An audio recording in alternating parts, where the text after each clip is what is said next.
A Saviour's Signs. STEM Publishing, Frederick W. Grant, Exodus, Lecture 3. Lecture 3. Exodus 4.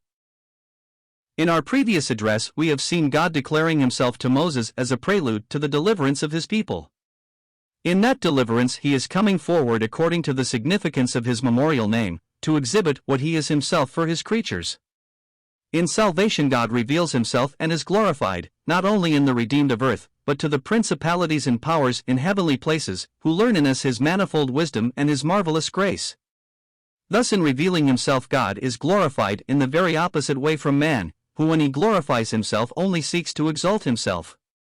God, in glorifying himself, ministers to others, for it is more blessed to give than to receive.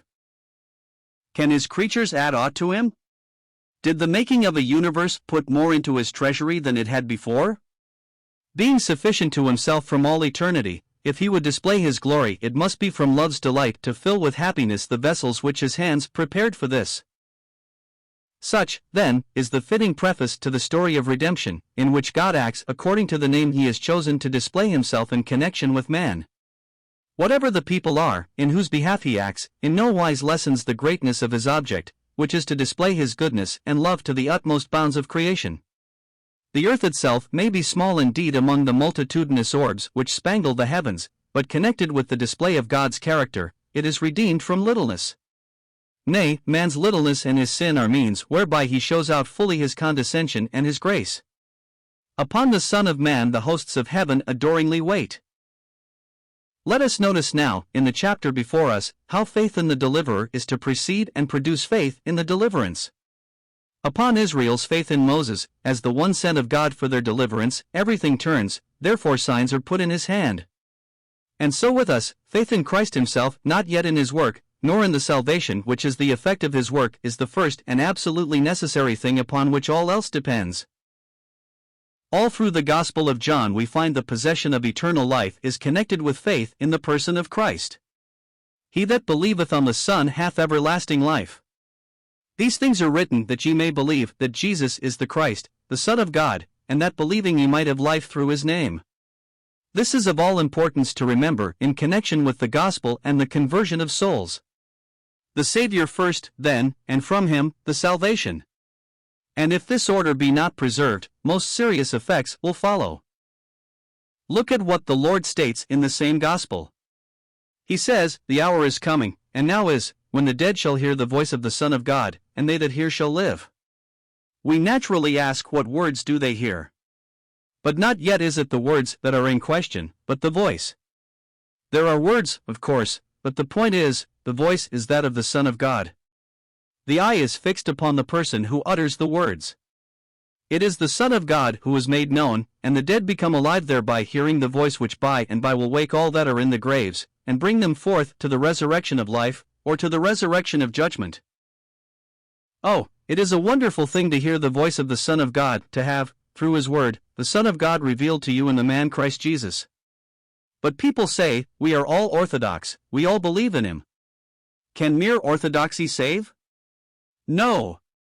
Though it says, whosoever believeth that Jesus is the Christ is born of God, that is not a mere orthodox proposition, but the faith of your heart in a person. You may be very sincere in saying, oh, I have believed the Bible from my infancy, never doubted it, but Christ revealed to the soul as a real living person, the Son of God himself. If this has indeed shone into your heart, it is a different thing. It is he who commanded the light to shine out of darkness that hath shined in your heart. It is not yet, what have I got by it? Not yet, what has it shined upon? Perhaps upon a mass of corruption, but the light, has it no glory? Can you not distinguish him from 10,000 others by the glory in his face? Down on your face with Simon Peter you may be saying, "Depart from me, for I am a sinful man, O Lord," but as you are with him at his knees, he will say to you, "Fear not." This is God's way, Christ first, and salvation from him. Otherwise a soul may even mistake orthodoxy for salvation, may believe in justification by faith, and yet be unsaved. Oh, to ring in men's ears, he that hath the Son hath life, and he that hath not the Son of God hath not life. This is eternal life, 'to know thee the only true God, and Jesus Christ whom thou hast sent.' I do not say or believe that the question of salvation is really settled thus, but God has a place He never had before, and if with Job still we cannot find Him in the way our hearts long after, yet He is that for which they do long. Nothing short of this is conversion. There may be any amount of alarm and distress, which after all is no certainty of a divine work in the soul. Man is never driven by fear of God to God. Fear there may be, but except we are drawn we never really come. No man can come to me, says the Lord, except the Father which hath sent me draw him. Notice there again that precious character of God which hath sent me. Thus Christ becomes the interpreter of God to man, as well as of man to himself. Thus he takes the controlling place he is henceforth to keep with us. For peace it is necessary to know the work of the cross, but this knowledge becomes not merely a way of securing blessing for ourselves, but as the Lord said of it, the Son of Man is glorified, and God is glorified in him. How many have got apparently the gospel in another way than this? They call it the glorious gospel, but they do not know it as what Scripture really entitles it, the gospel of the glory of Christ. They have not learned it in His own presence, from Himself. They preach and believe in a utilitarian gospel, in which man's blessing is everything, and God's claim very little. They are orthodox and evangelical, with a great heart for the gospel, and a little one for Christ. His claim, His commandments, the truths of His blessed word, are pared down to the smallest fraction that the gospel may be exalted into His place, and souls may not be hindered from accepting that which brings with it little responsibility, and introduces into no narrow path. Thus the Christian life is marred, Christ dishonored, and the gospel itself pitiably disfigured, while unconverted crowds are its adherents, and men scoff without rebuke at cheap religion. Thus we may see the importance of the signs in this chapter. They are signs of Satan's power vanquished, of sin removed. They serve to mark out the deliverer, and justify faith in him. And Moses answered and said, But, behold, they will not believe me, nor hearken unto my voice, for they will say, The Lord hath not appeared unto thee. And the Lord said unto him, What is that in thy hand? And he said, A rod. And he said, Cast it on the ground. And he cast it on the ground, and it became a serpent, and Moses fled from before it. And the Lord said unto Moses, Put forth thy hand and take it by the tail. And he put forth his hand and caught it, and it became a rod in his hand, that they may believe that the Lord God of their fathers, the God of Abraham, the God of Isaac, and the God of Jacob, hath appeared unto thee. The shepherd's rod in Moses' hand is the sign of power. We find, as we travel on through Exodus, how truly this is so. All power belongeth unto God, and this shepherd's rod shows us how He uses it. Power with Him waits always upon love. Do you doubt this? Do you ask, is the rod of iron, with which He will crush His enemies, is that love? I answer that in all the passages where this is spoken of, the exact rendering is, He shall shepherd them with a rod of iron, for, severely as it may smite, love guides it. Woe to those indeed whom everlasting love has thus to smite! Still the hand that wields the scepter of the universe is guided by the heart of Him who has revealed Himself, not as power, nor even as righteousness, but as love. The rod in Moses' hand, then, is the type of power divine, characterized by tenderness and care, as a shepherd's. Rod. Moses then is told to cast it on the ground, and out of his hand, the rod changes its character, it becomes a serpent. Who that looks round upon the earth with the thought of power being in the hands of eternal love, but must own to bewilderment at finding everywhere what seems to negative the supposition. Scripture itself puts the perplexing question, Shall the throne of iniquity have fellowship with thee, which frameth mischief by a law? Surely the rod is to all appearance out of the shepherd's hand, and the prince of this world is not Christ, but Satan. The claim he makes to universal empire, when he displays before the self-humbled Son of Man all the kingdoms of the world and the glory of them, with the boast, All that is given unto me, and to whomsoever I will I give it, has but too much truth. And by he will find one, the antipodes of the blessed Lord, willing to receive this from him. Of one yet to rise we read, the dragon gave him his power, and his seat, or rather throne, and great authority. And power was given him over all kindreds, and tongues, and nations. This is the apparent contradiction which sin has wrought. The rod seems not in his hand to whom it belongs, but upon the ground, and satanic. But observe the beautiful accuracy of the type, and the comfort prepared for us in it. The rod was cast out of Moses' hand, it did not slip out. God has not lost control of the world, after all, of his own will, and for his own wise purposes, he has subjected man to the sway of him whom he has chosen to have for his prince. It is the scene at Gadara over again. If the Lord come in, Satan is displaced at once, and his victim is delivered. But alas, the real foundation of satanic empire lies in man's rejection of the deliverer. They besought him to depart out of their coasts. Very respectfully indeed, man may refuse his Saviour and Lord, but if Christ leaves at their bidding, to what must he leave them but to Satan? There is no middle ground. Man cannot be his own master. If his house be empty, all the sweeping and garnishing will only make it ready for a tenant. If his wisdom come not from above, it will not be only earthly, but sensual, and then devilish. It is untrue that Satan will reign in hell. The chief malefactor will be then chief sufferer, not tormentor of others, but himself tormented. His reign now is a thing permitted in the meantime by an all-wise God, wherein evil is allowed to manifest itself and show its fruit, and that good in conflict with it may be proved also, and show its supremacy over it as no arbitrary thing. God has cast, in a sense, and for a time, the rod out of his hand, and the rod, cast to the ground, has become a serpent. Yet, not only shall judgment return unto righteousness, but even now wherever and whenever he please, the rod returns to the hand of the shepherd as before. Let a soul cry out in its misery to God, though indwelt by a legion, his hand is not shortened that it cannot save.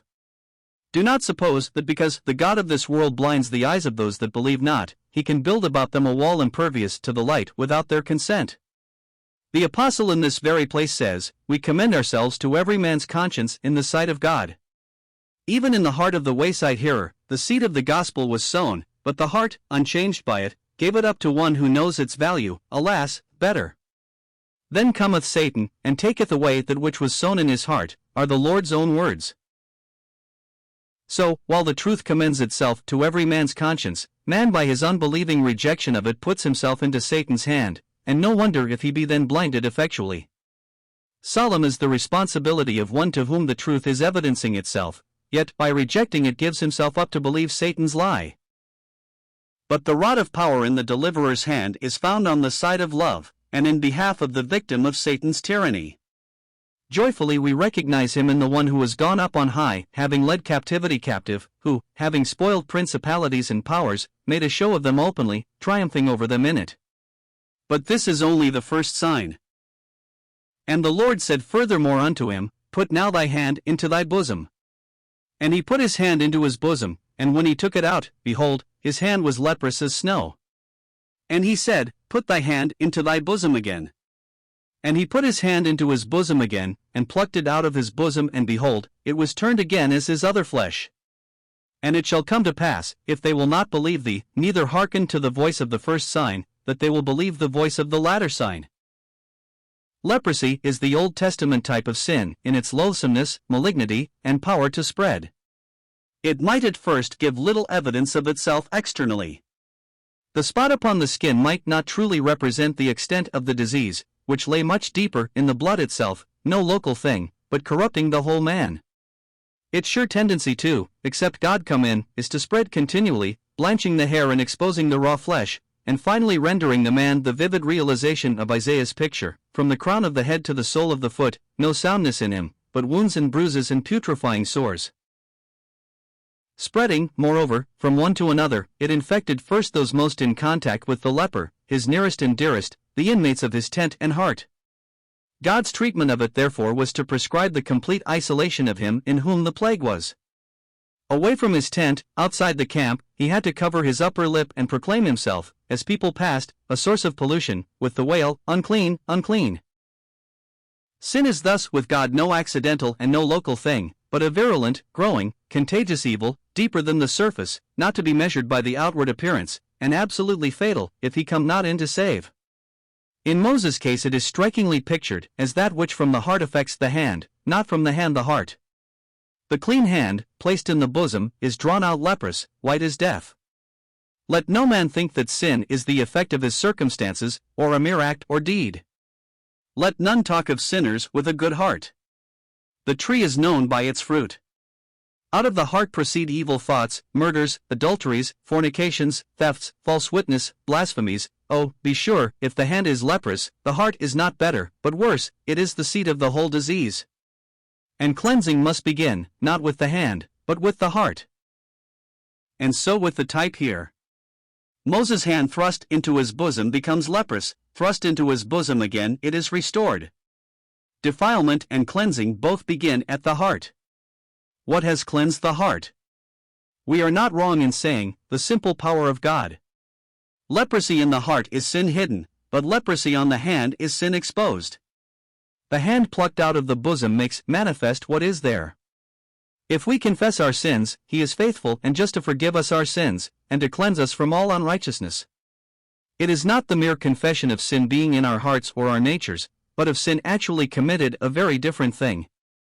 We can easily own, and without any conscience, that we are all sinners, but whatever we may say about our natures, we feel we are responsible to God for the sins we have actually committed. All have sinned. Is God's solemn judgment, which, when realized, becomes a personal thing, I have sinned. How wonderful that through the precious blood of Christ which I bring to God, I find His faithfulness and justice on my side to forgive and cleanse me, upon my simple confession. The hand plucked out of the bosom, then, makes sin manifest. Put into the bosom again, it shows that thereupon sin has been put away. Repentance and remission of sins, God has joined together. Faith owning God's judgment says to him, I have sinned, and finds remission of sins preached through Christ by the same precious word of God. These, then, are the signs of the deliverer.